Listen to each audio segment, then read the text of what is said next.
In Lebanon's Bourj Hamoud neighborhood, signs everywhere remind residents of an ongoing trauma. The Armenian community here, made up of refugees from across the Middle East, is marking the centenary of a tragedy often termed the Armenian Genocide. Many of these Armenian women are refugees who fled the conflict in Syria. They're now studying English and French at a language center.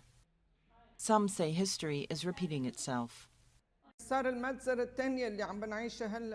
Today, we're living through a second genocide. All of our houses were destroyed. It's genocide all over again. Our parents are dying in Syria. They're living the same old genocide.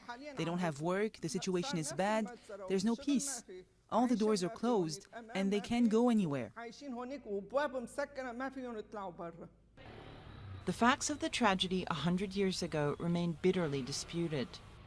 Armenians say 1.5 million of their forefathers were killed by Ottoman forces in a targeted campaign.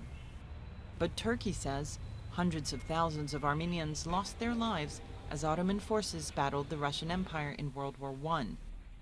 Many who fled to Middle Eastern countries have had to flee war more than once since.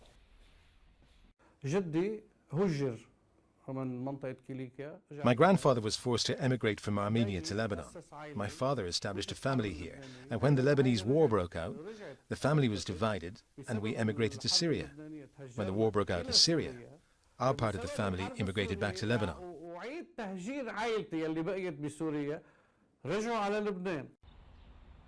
A small chapel at the Armenian Orthodox Church on the coast outside Beirut holds a memorial to the 1915 massacres. The community here draws parallels between the experiences of their forefathers and incidents like the targeting of the Syrian Armenian town of Kassab and the destruction of an Armenian church in Deir ez-Zor province. It was very bad and very tragic to see, to witness the history of the Armenians repeating itself even after 100 years. It was very tragic to see the Armenian churches being bombed, or monasteries, or even schools being bombed. Many of the estimated 10,000 Syrian Armenian refugees in Lebanon have passed through the doors of the Karaguzian Association. It offers medical services to those in need, including Lebanese and Syrians. The refugees' stories of flight from war often echo too closely the memories their grandparents shared.